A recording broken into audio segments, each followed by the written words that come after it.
Let's brought this out by speaking with the Executive Director, Huriwa, Emmanuel Onwubiko, who is joining me live via Skype from Abuja. Thank you so much for joining us on the News at 1 again. Why do you think this proposed law will create a Frankenstein monster in the president's seat of power?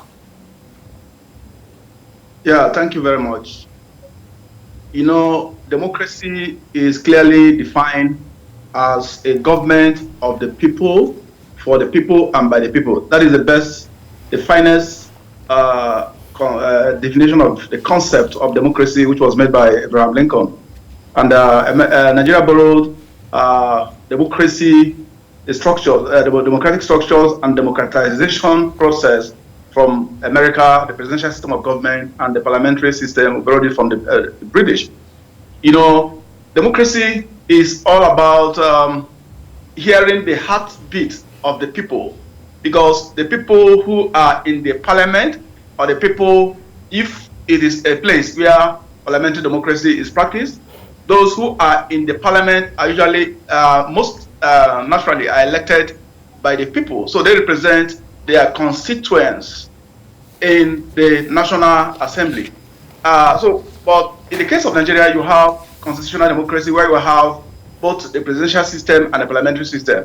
So you have an individual who is elected by the people of Nigeria drafting a draconian legislation to bar his constituents, and by extension other Nigerian citizens, from democratically expressing their opinions, expressing their creating enlightenment and telling those officials who are at the hand of affairs at different levels of government, at the state, at the local government level, at the federal government level, if the policies that are framed by government and projects that are being executed and implemented by government are not in tune, do not meet the expectations of the people, the best form of giving feedback is to organize peaceful and constructive assembly, which Section 39 of the Constitution recognizes.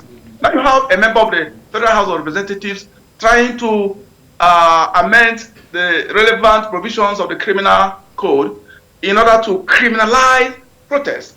The person says the reason why they want to do that is because there are certain protests that evolves into mob action.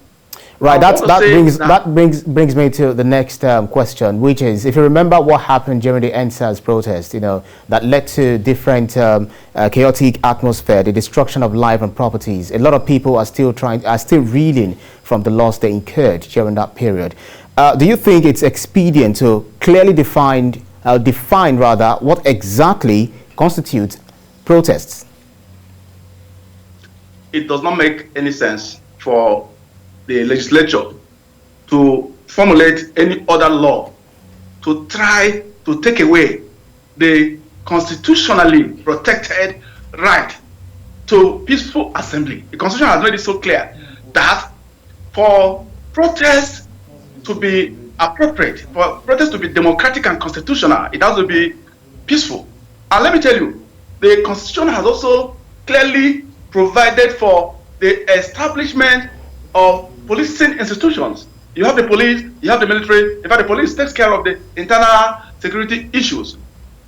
It is if you have a protest that goes into that becomes riotous, then you have to blame the security agencies for not providing adequate security. And you talked about NSAS protests, but you also forgot to mention that you in the media also help Nigerians to tell the world that actually these people who invaded the peaceful protest grounds, the NSAS protest that took place last year, the people who came with arms and ammunition, were actually sponsored by certain people in government, certain elements in government, because there were pictures that were in circulation, video evidence, showing that most of those hoodlums who were brought in, especially in Abuja, were driven.